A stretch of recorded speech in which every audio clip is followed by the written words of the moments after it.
Praise the lord.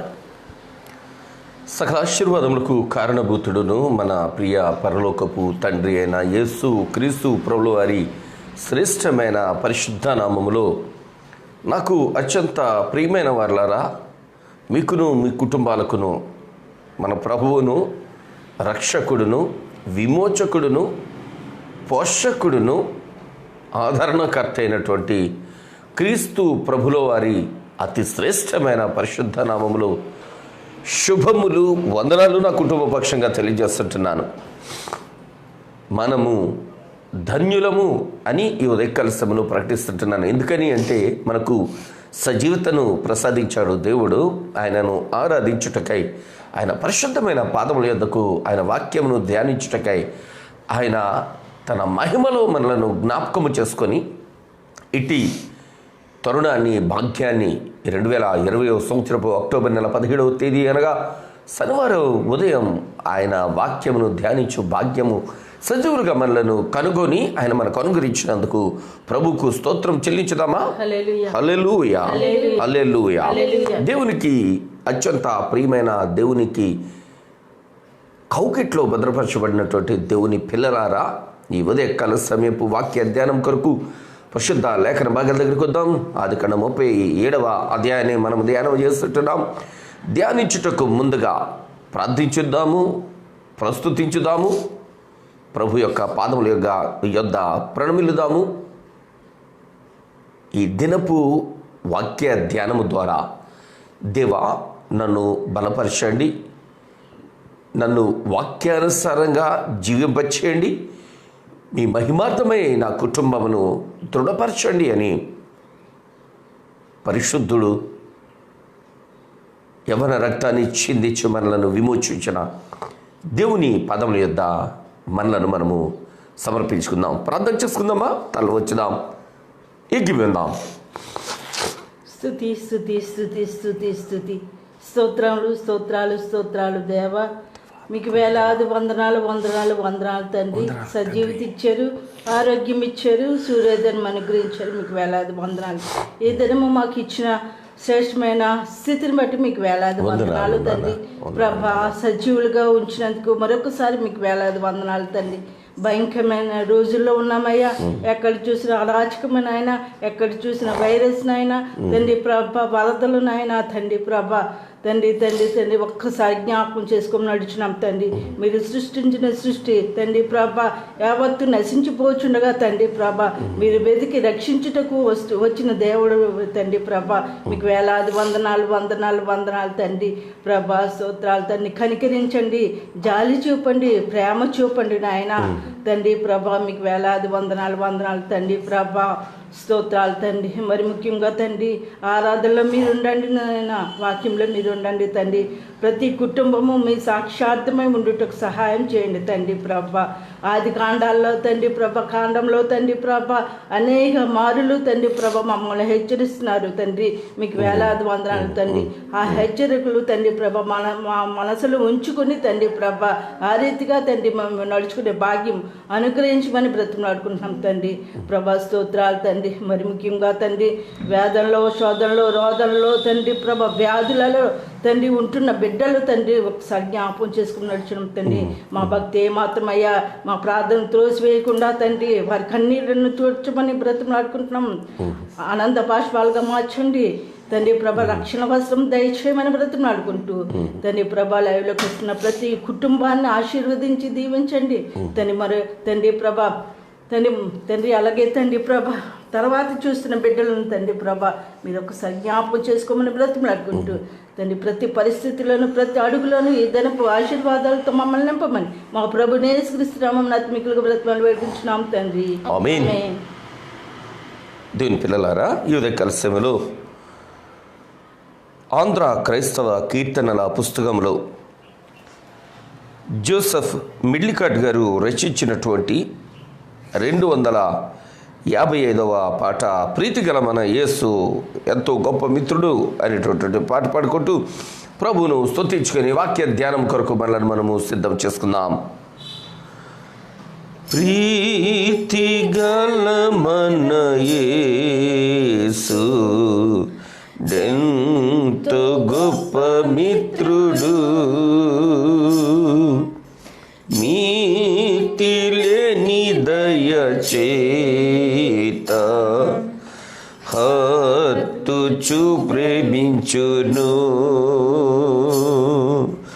క్రీస్తునొద్దమన భార మంతనప్పగించిన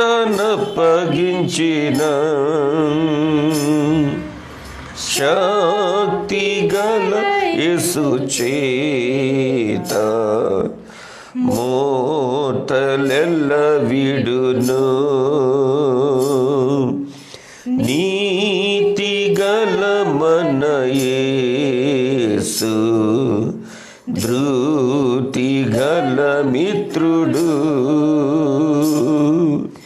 మృతి బొంది కృపతో శాంతి కలిగించెను. బీతి నందు బాపులైనా జింత క్రతులైనను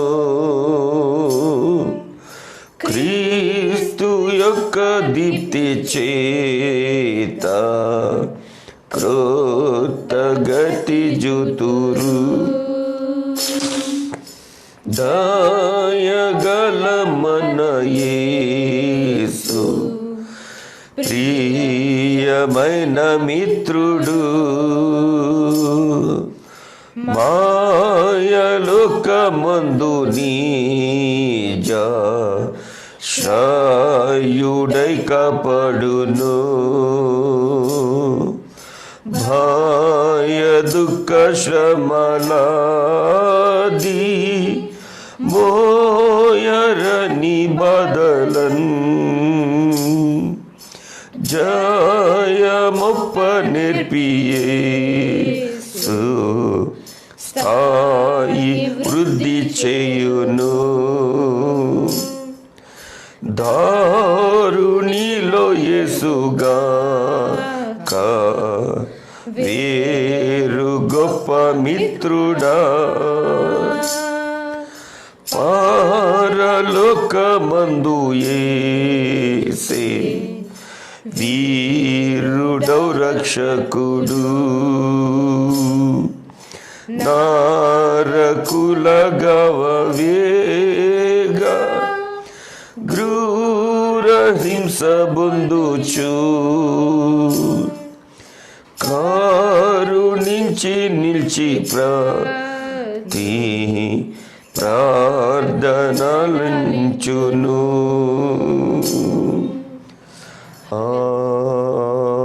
ఆమేన్. హల్లెలూయా. దేవుని పిల్లలారా, ఈ ఉదయకాల సమయపు వాక్య ధ్యానము కొరకు 37వ అధ్యాయము 18వ వచనం నుంచి మనము ధ్యానం చేయబోతుంటున్నాం. 18వ వచనం ఇట్లాగా వ్రాయబడి ఉంది. అతడు దగ్గరకు రాకమునుపు వారు దూరం నుండి అతని చూచి అతని చంపుటకు దురాలోచన చేసిరి. దేవుని పిల్లారా, ఈ ఉదయకాల సమయపు ధ్యానములో యోసేపు హెబ్రోను నుండి ప్రయాణము ప్రారంభించారు. యోసేపు దోతానులో తన అన్నలను చూచాడు. యోసేపు ప్రయాణములో షెకెము దగ్గరకు వచ్చి అటు ఇటు వెతికారు.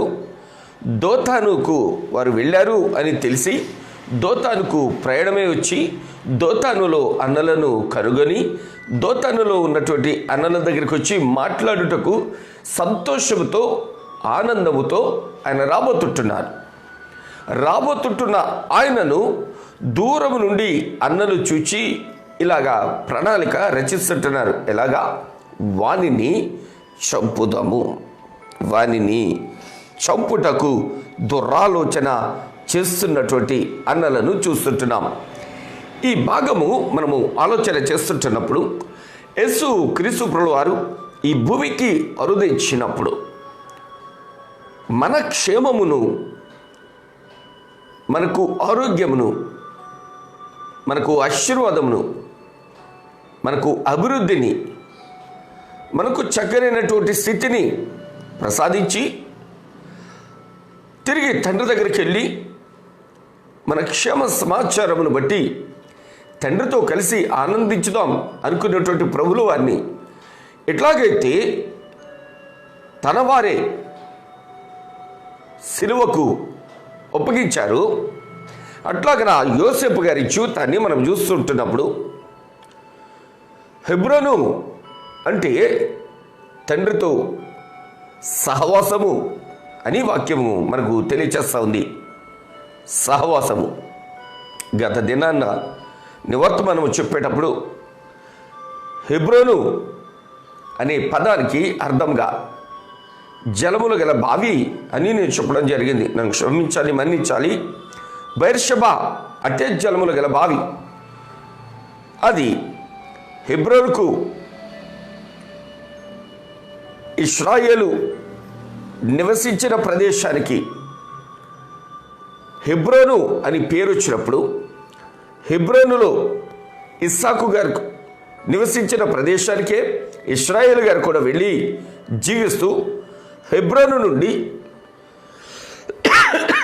తనకు ఇష్టుడైనటువంటి కుమారుణ్ణి, తను ఎంతగానో ప్రేమించే కుమారుణ్ణి తన ప్రత్యేకతతో ఎంతో జాగ్రత్తగా చూసుకుంటూ రాహేలు యాకోబుల ప్రేమకు ప్రతిరూపమైనటువంటి యోసేపును తన అన్నల యొక్క క్షేమమును తెలుసుకొనుటకు షెకెముకు వెళ్ళు అని చెప్పినప్పుడు షెకెములో ఏముంది అంటే బలత్కారం ఉంది, అక్కడ పాపముంది, అక్కడ భుజబలముతో ఏదైనా సాధించవచ్చు అనేటటువంటి తాత్పర్యము కలిగినటువంటి తన సోదరులు షెకెములో ఉంటే షెకెముకు యాకోబు గారు తన ప్రియ కుమారుడైనటువంటి యోసేపును పంపించినప్పుడు షెకెములో అన్నలు కనపడక షెకెములో ఉండాల్సిన అన్నలు దోతానుకు వెళ్ళారు అని తెలిసినప్పుడు దోతానుకు వచ్చి అన్నలను కనుగొంటే అన్నలు ఏం ఆలోచిస్తుంటున్నారు అంటే అతన్ని చంపుదాము అని ఆలోచన చేస్తుంటున్నారు. ఎందుకు చంపాల్సి వచ్చింది? క్షమాన్ని కనుగొనడానికి వచ్చినందుక, తండ్రి దగ్గర నుంచి వీరికి ఏమైనా ఆహార పదార్థాలు తీసుకుని వచ్చినందుక, వీరి యొక్క స్థితిని చూచి తండ్రికి తిరిగి కబురు పట్టుకెళ్దాము అని చెప్పడానికి వచ్చినందుక, మీరు క్షేమంగా ఉన్నారా అని వారి క్షేమాన్ని చూచి వారితో కలిసి ఆనందించడానికి వచ్చినందుక, ఎందుకు చంపాలనుకున్నారు? వీరికి మంచి చేయడానికి వచ్చినందుక. నా యేసు క్రీస్తు ప్రభువారిని కూడా ఈ లోకానికి ఆయన ఎందుకు వచ్చారు అంటే నశించిన దానిని వెతకి రక్షించడానికి అని. నశించిన దానిని వెతకి రక్షించడానికి వచ్చినప్పుడు ఆయనను ఎలాగైతే సిలువకు తీసుకెళ్లారో యోసేపు కూడా తన అన్నలను వెదకుతూ వచ్చినటువంటి యోసేపును చంపుదామని ఏకముగా కూడి ఆలోచన చేస్తుంటున్నటువంటి వ్యక్తులను చూస్తుంటున్నాం. 19వ వచనం దగ్గరికి వచ్చినప్పుడు 19వ వచనంలో వారు ఇదిగో ఈ కలలు కనువాడు వచ్చుచున్నాడు. 20వ వచనం వీని చంపి ఇక్కడనున్న ఒక గుంటలో పారవేసి దుష్ట మృగము వీని తినివేసినని చెప్పుదాము, అప్పుడు వీని కలలు ఏమగునో చూతము రండి అని ఒకరితో ఒకడు మాట్లాడుకొనిరి. కలగన్నాను అని కల చెప్పినందుకు చంపేస్తారా? కలగన్నాను అని కలను చెప్పినందుకు కసి పెంచుకున్నారు, పగబట్టారు. ఎంతటి పగ వీళ్ళలో పాతుకుపోయింది అంటే తమ్ముడు అని కూడా ఆలోచించకుండా చెప్పేయడమే. ఎంత క్రూర మనస్తత్వము కలిగినటువంటి మనుషులండి ఈరోజు. ఆ దినాల్లోనే కాదు, ఈరోజు కూడా క్రీస్తు ప్రభుల వారిని ప్రకటిస్తూ కొడుతుంటున్నారు, క్రీస్తు ప్రభుల వారిని ప్రకటిస్తూ చంపుతుంటున్నారు, క్రీస్తు ప్రభుల వారి గురించి మాట్లాడుతుంటే చంపుతుంటున్నారు. నాటికన్నా క్రూరమైన ప్రజలు నేడు కూడా ఉంటా ఉన్నారు. క్రీస్తు ప్రభుని ఎరగని వారు మాత్రమే కాదు, క్రైస్తవుడు అని ముద్ర వేసుకున్న వారు కూడా మరొక క్రైస్తవుని చూసి తట్టుకోలేని పరిస్థితి. వాడు శుభ్రమైన బట్టలు ఉంటే తట్టుకోలేరు, వాడు శుభ్రమైనటువంటి పరిస్థితులు ఉంటే తట్టుకోలేరు, చక్కని కంఫర్ట్ లైఫ్ వాళ్ళు లీడ్ చేస్తుంటే తట్టుకోలేరు. క్రైస్తవుల్లో కూడా ఈ జాడ్యము ఎప్పటికీ కూడా పోలే. యోసేపు గారిని మనము జ్ఞాపకం చేసుకుంటున్నాం. యోసేపు గారి పొజిషన్లో ఈరోజు చాలామంది ఉన్నారు. అంతకన్నా మిక్కిలిగా తన అన్నలు ఎలాంటి వారు అలాంటి భావం కలిగినటువంటి వ్యక్తులు సమాజంలోను సంఘంలోను కూడా పాతుకుపోయారు. ఈ రోజున కొన్ని మందిరాల కొట్లాట్లు ఎందుకని? తోటి సహోదరుడికి పదవులు వస్తున్నాయనో, పంపకాల్లో తేడా వచ్చో, ప్రాముఖ్యత ఇవ్వట్లేదనో, దేని విషయంలో కొట్లాట్లు తిట్లు, ఓ నాన్న యాగి. కొంతమంది అయితే ఇక కాస్త ముందుకెళ్ళి ఏ దైవజనుని దగ్గర అయితే ఆత్మీయ అనుభవంలోనికి వచ్చి రక్షింపబడి బాప్తిసం తీసుకొని వాక్యము నేర్చుకొని వాక్య ధ్యానము నేర్చుకొని ఆ దైవజనుడు అప్పుడప్పుడు అవకాశం ఇచ్చినప్పుడు నిలిచి వాక్యం బోధించి అదే దైవజనుడు బయటకు వచ్చి తిట్టేటటువంటి మరో రకపు దైవజనులు కూడా నేటి సమాజంలో బ్రతుకుతూ అనేకులకు వీళ్ళు మళ్ళీ మాదిరి అని చెప్తుంటారు. జబ్బలు చరిచే వాళ్ళు కొంతమంది, తొడలగొట్టే వాళ్ళు కొంతమంది, లేపేస్తా చంపేస్తా ఇలాంటి పరిభాషలు మాట్లాడేటటువంటి వారు మరికొంతమంది క్రైస్తవ సమాజం. వీళ్ళంతా ఎక్కడి నుంచి వచ్చారయ్యా అంటే సహవాసం నుంచే. సహవాసము అనే పదం ఇక్కడ చూస్తుంటే హెబ్రోను అని కనబడుతూ ఉంటుంది. ఎక్కడ పుట్టినోళ్ళు? ఎక్కడుంది బలిపీఠం? బెర్షెబాలో కాదా? హెబ్రోన్లో కాదా? ఇశ్రాయేలు ఉన్నటువంటి ప్రదేశంలో కాదా? చక్కనైనటువంటి బలిపీఠాన్ని బేతేల్లో వీళ్ళ కట్టడం జరిగింది. బేతేలులో బలిపీఠం కట్టిన తర్వాత అక్కడి నుంచి ఇశ్రాయేలు ఉన్నటువంటి హెబ్రోన్కి వచ్చారు. ఇదంతా బేతేలు నుంచి హెబ్రోన్కి వచ్చేటటువంటి కన్ననకు వచ్చేటటువంటి అనుభవం అద్భుతమైనటువంటి అనుభవం. వాళ్ళ తండ్రి పేరు ఇశ్రాయేలు. తండ్రి ఇంట మంచి బోధను నేర్చుకున్నవారు, మంచి భక్తిని తండ్రి దగ్గర చూసినవారు. కానీ వారి మనసులు ఎట్లున్నాయి అంటే హంతకులుగా కనబడుతుంటున్నారు. షెకెములో బయటోడిని చంపేశారు. ఇక్కడికి వచ్చిన తర్వాత దోతానులో తనవాడినే చంపేయడానికి సిద్ధపడిపోతుంటున్నారు. దుర్మార్గమైనటువంటి మనుషులుగా మారిపోతుంటున్నారు. దేవుని పిల్లలారా, ఇట్లాంటి క్రీస్తు వ్యతిరేక తత్వము మన జీవితాల్లో ఉంటే కనుక ఈ దినాన్ని సరిచేసుకోవాలి అని ప్రభువు పేరిట ప్రేమతో నేను మిమ్మల్ని హెచ్చరిస్తున్నాను. ఇశ్రాయేలు కొడుకులుగా ఇశ్రాయేలు సంతతి ఎలా తయారైంది అంటే సొంత తమ్ముడు కలలు కంటే ఆ కలలు వింటే తట్టుకోలేనటువంటి దౌర్భాగ్యమైనటువంటి బ్రతుకులు కలిగినటువంటి వ్యక్తులుగా ఇశ్రాయేలు కుమారులు కనబడతా ఉన్నారు. నేటి క్రీస్తు కుమారులు ఎలా ఉన్నారు అనేటువంటి ప్రశ్న దగ్గర మనము ఒక్కసారి ఆలోచన చేసుకోవాలి. చూద్దాం. 20వ వచనంలో మనం చూస్తూ ఉంటే, వీనిని చంపి ఇక్కడనున్న గుంటలో పారవేసి దుష్ట మృగము వీని తినివేసినని చెప్పుదాము. అప్పుడు వీని కలలేమగునో చూతము రండని ఒకరితో ఒకడు మాట్లాడుకుని, రూబేను ఆ మాట విని మనము వారిని చంపరాదని చెప్పి వారి చేతుల్లో పడకుండా అతన్ని విడిపించాను. అన్నగారులు చూచారు, రే వస్తున్నాడు రా కళ్ళలో కన్నవాడు, ఈరోజు ఈయన ఏం చేద్దామంటే చంపేసి ఇక్కడ ఈయన్ని గుంట్లో పాతేద్దాం, వీడి కళ్ళేమవుతాయో చూద్దాం. నాన్న అడిగాడా, దుష్టమృగం తినేసింది అని చెప్దాం. వీళ్ళకన్నా దుష్ట మృగాలు ఎవరున్నారు? వీళ్ళు అట్లా చెప్దాం అనుకుంటుంటే ఈ మాటలు విన్నాడు రూబేన్ గారు వాళ్ళను వారిస్తూ ఉన్నాడు. రే వద్దురా, చంపొద్దు, ఎందుకు వచ్చింది అంతటి పని మీరు చేయమాకండి, అలాంటి పని చేయమాకండి అని తమ్ముడుకు ఎదురు పరిగెత్తుకొచ్చి వాడిని పట్టుకొని ఈ అన్నల చేత చిక్కకుండా రూబేను అతన్ని తప్పించిన రీతి మనం చూస్తుంటున్నాం.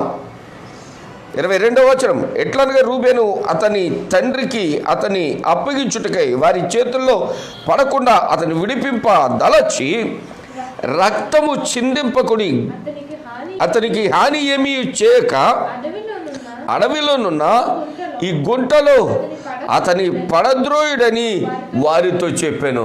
అయ్యా, మీరు శాంతించడానికి కొరడాలతో కొట్టించిన ఓకేనా?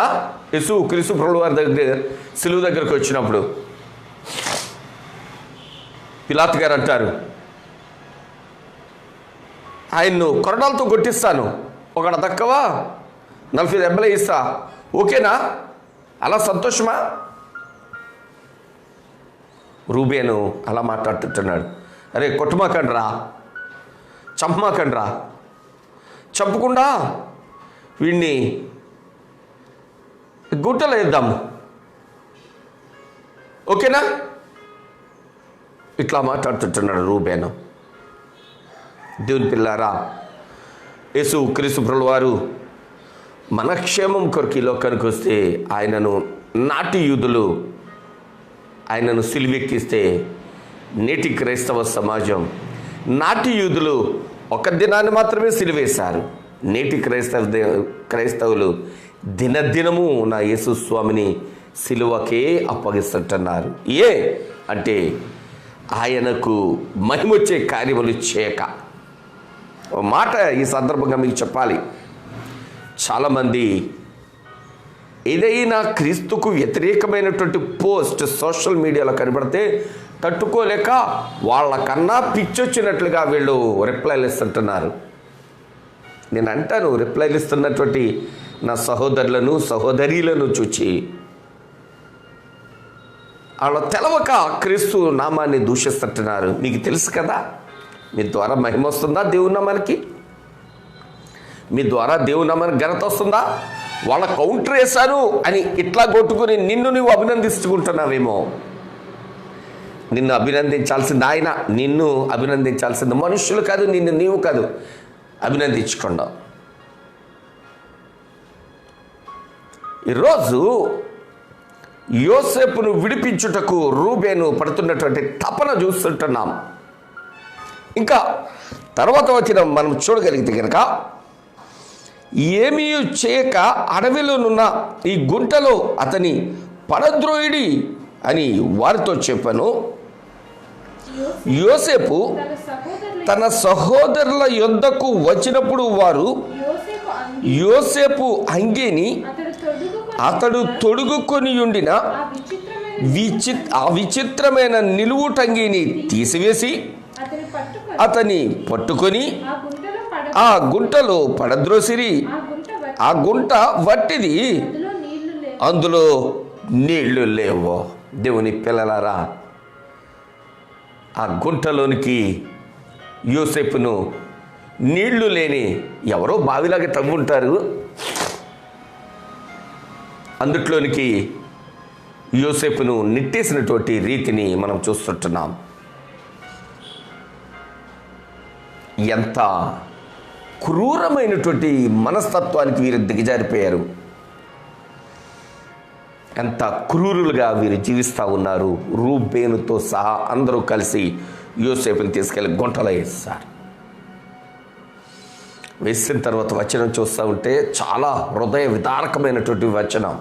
ఎందుకని అంటే, వారి క్షేమాన్ని చూచి వారితో కలిసి ఆనందిద్దామని తమ్ముడు వస్తే, తమ్ముడు వేసుకున్నటువంటి అంగీని తీసేసుకొని, తన తండ్రి తనకు ప్రీతితో ఇచ్చినటువంటి అంగీని తీసేసుకొని, తన తండ్రి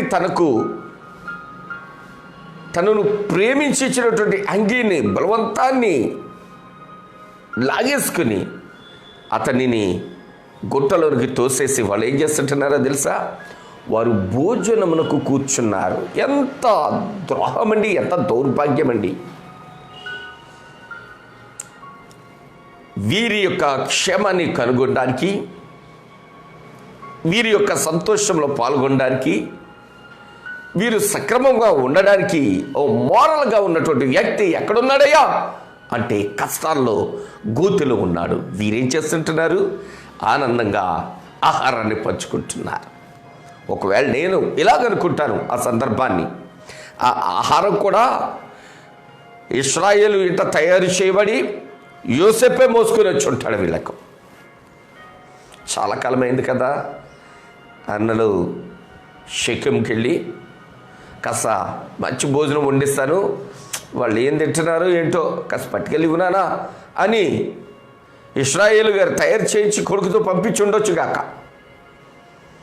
ఆ తీసుకొచ్చినటువంటి ఆహారాన్ని తింటున్నటువంటి వారు తన తమ్ముడిని గుంటలో పడద్రోసి వీరు విందు చేసుకుంటున్నారు. దేవునికి అత్యంత ప్రియమైన వాళ్ళారా, యేసు క్రీస్తు ప్రభువు వారు సిలువకి ఎక్కేట ముందట ఆయన సిలువకి వెళ్తారని తెలిసి కూడా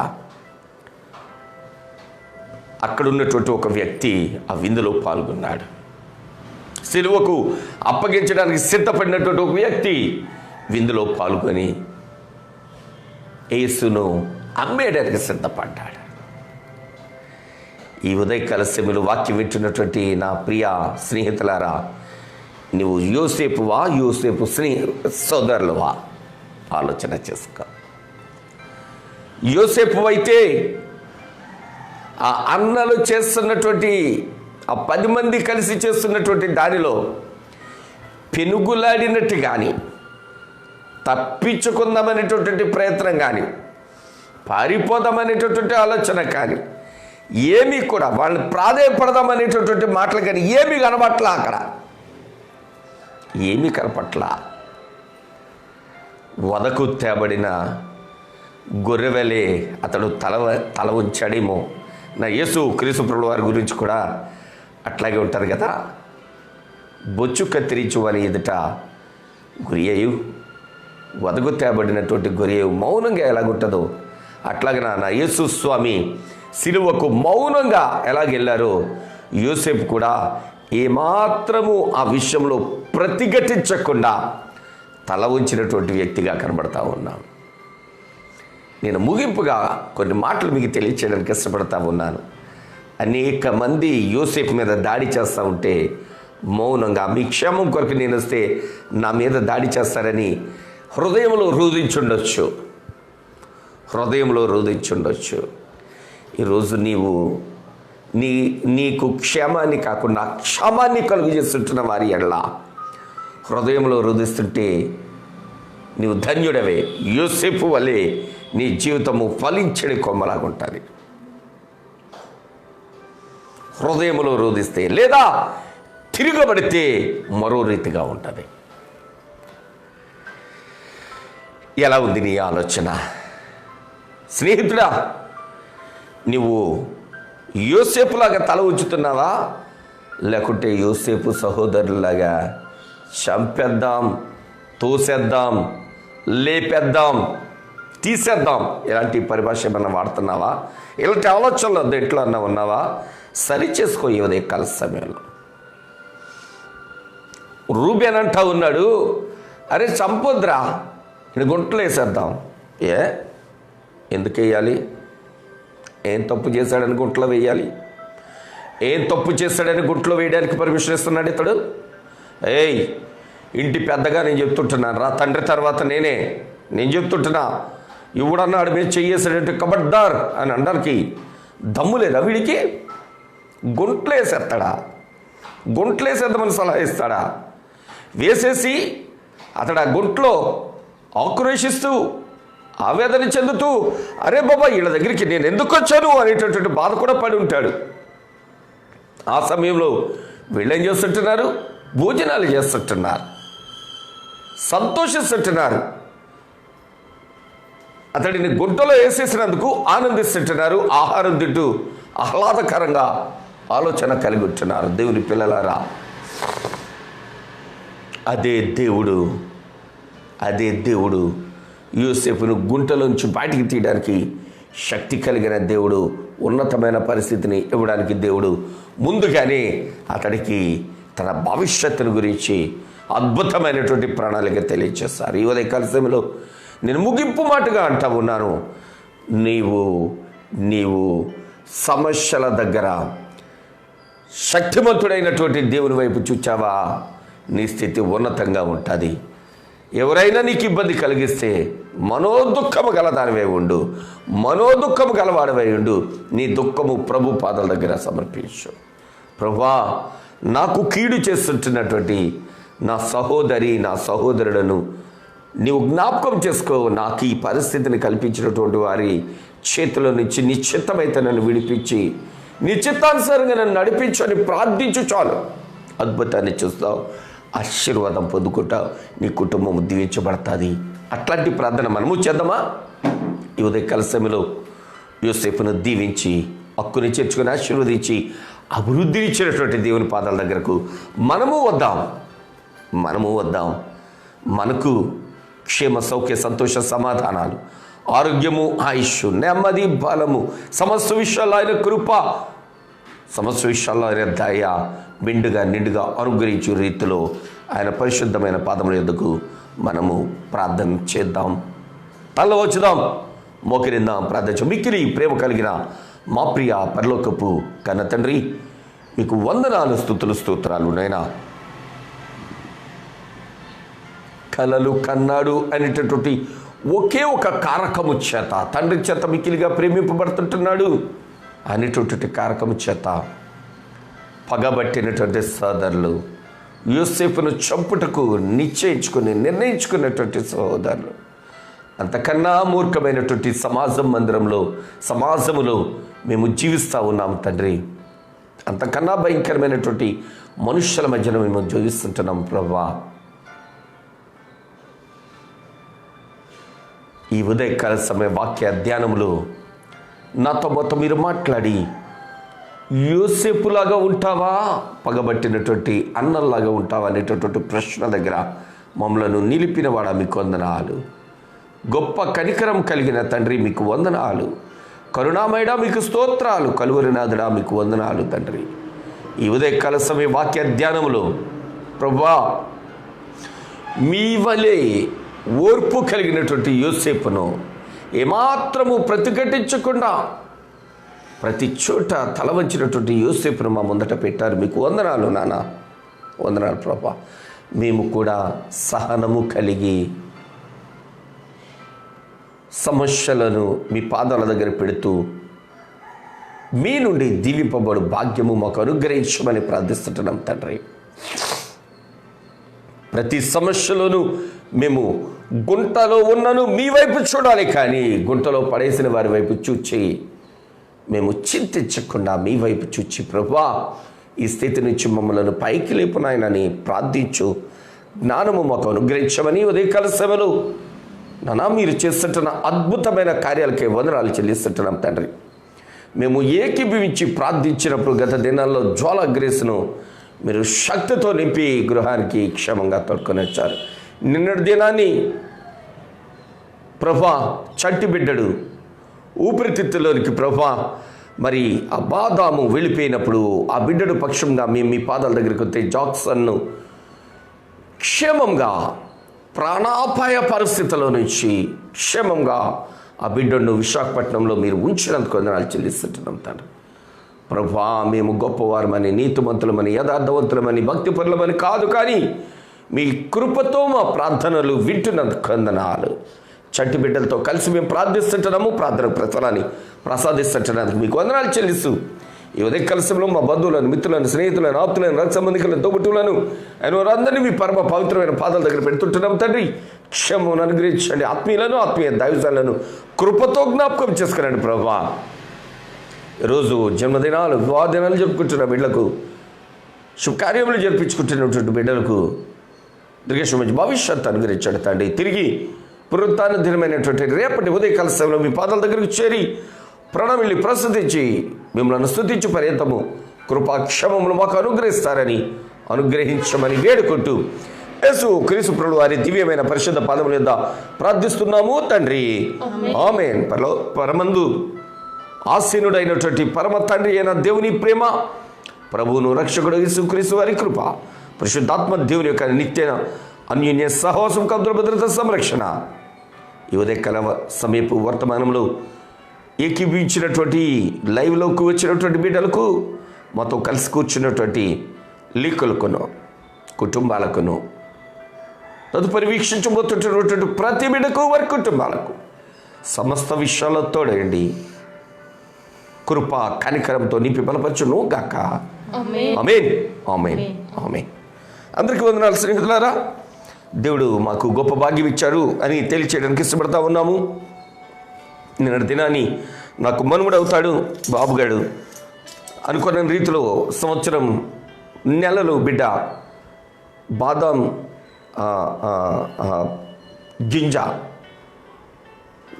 మింగితే అది ఊపిరితిత్తులోకి వెళ్ళిపోతే నిర్దినమంతా మేము ప్రార్థిస్తూ ఉన్నాము. రాజమండ్రిలో ట్రీట్మెంట్ జరిగింది. హోప్లెస్ అని చెప్పి విశాఖపట్నం తీసుకెళ్ళిపోమన్నారు. విశాఖపట్నంలో రాత్రి 11:12 ఆ టైంకు బిడ్డడు సేఫ్గా ఉన్నాడు అనేటటువంటి వార్తను మేము విని ప్రభును స్తుతించాం. గత దినాల్లో కూడా దైవజనులు తుల్లో ఉంటున్నటువంటి దైవజనులు వారి కుమార్తె చంటి బిడ్డ 2వ నెల బిడ్డ చాలా క్రిటికల్ పొజిషన్లో బ్రతకదు అని చెప్పినప్పుడు దేవుడు అనేకుల ప్రార్థన విని ఆ బిడ్డను కూడా క్షేమంగా గృహానికి చేర్చారు. మేము చిన్న బిడ్డలతో కలిసి ఇక్కడ ప్రార్థన చేస్తుంటున్నాము. మా ప్రార్థన వింటున్నాడని కాదు, కానీ మనలాగా అనేకులు ప్రార్థన చేస్తారు కనుక వారి ప్రార్థన విని బిడ్డలకు ప్రతిఫలాన్ని ప్రసాదిస్తుంటున్నాడు. ప్రార్థించండి, ప్రతి సమస్యను బట్టి ప్రార్థించండి. ప్రభు గొప్ప కార్యాలు చేస్తారు. మీకు అవసరమైతే కనుక మీరు కూడా మీ సమస్యలు మాతో షేర్ చేసుకోనండి. మీ కొరకు మేము ప్రార్థిస్తాము అని మేము చెప్తుంటున్నాము. దేవుడు మనలను మన కుటుంబాలను ఆయన కృపా కౌగిట్ల భద్రపరచును గాక. Amen amen amen. May God bless you all. దేవుడు మిమ్మలను సర్వ సమృద్ధితో దీవించును గాక. ఆమేన్.